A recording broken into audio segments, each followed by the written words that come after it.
Introducing the Wave by Wave cowl from Needle and Feather. Hi, I'm Anna from Needle and Feather, and I'm here to talk to you about my newest pattern, the Wave by Wave cowl. The Wave by Wave cowl is a super simple but super fun colourwork pattern that gives you the opportunity to play with the concept of colour dominance. It's the perfect canvas for variegated skeins that you've been hoarding away for the perfect project, for scraps of colour that you really want to use but don't have much of, or just an opportunity to play with two of your favourite colours. I've knitted this pattern 3 times and each one is slightly different, so I'm going to show you them and show you the variety that you can get from this one pattern.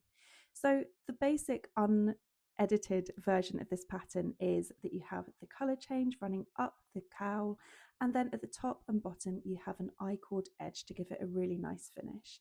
The lines vary and kind of undulate as you go up, so it changes the colour dominance, and then you'll either have the main colour as dominant or the contrast colour.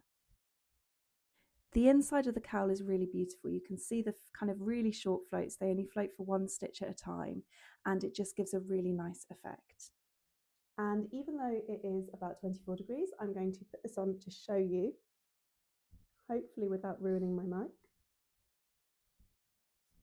So this yarn is a really beautiful yarn. It was from the Beehive Yarns Advent Calendar in 2024, but Beth is releasing some new sets of skeins so that you can knit these exact same colours. I'm going to come a bit closer. So you can see as it sits, you can kind of have it so that it shows the colours, kind of some parts of the colours and some parts of other colours. You could have it folded over a bit more so that you can see the inside, or kind of tuck it back up bit if you prefer. The next example I'm going to show you is this one here, which is knit in an Aran weight. Now this pattern's really flexible. You could knit it with Aran, you could knit it with double knit, fingering, bulky.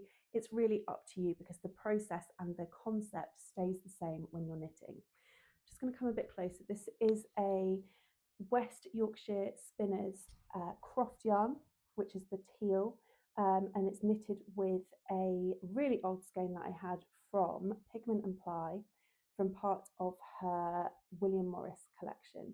It would work really well with any kind of subtle colour change skein. For this one, I decided to use the full 100 grams of both skeins, and I did a provisional cast on and then knitted all the way to the end and then grafted the two together, so it's more of a kind of reversible cowl. Now this one is so warm, it's so thick and snuggly, it's really too hot for today. But you get a really, rather than seeing the reverse side, which if you're not such a fan of that, or if you want something really warm, this is perfect for, you can just see the kind of infinity-ness of this scarf, and you can kind of scrunch it up and have it as a really cozy scarf. So I think they work really well with both of those weights of yarn. And the final one that I wanted to show you is my little example that I've been filming some tutorials with. And this one I only cast on just over half the number of stitches, so it's almost like a child size or a really snug kind of cowl if you want something essentially like a turtleneck kind of vibe. And I also shortened the repeat, which there are details of how to do this in the pattern. So I've shortened the repeat so you get more of the effect across the smaller size of a cowl. So I hope you love this new pattern as much as I do. As I said, it's a really lovely, repetitive, simple but enjoyable pattern. It's perfect for beginners to colour work, and it's got video tutorials to take you through each step of the pattern too. You can buy it from my Ravelry, which is Needle and Feather, and I hope you love knitting it as much as I've enjoyed designing it.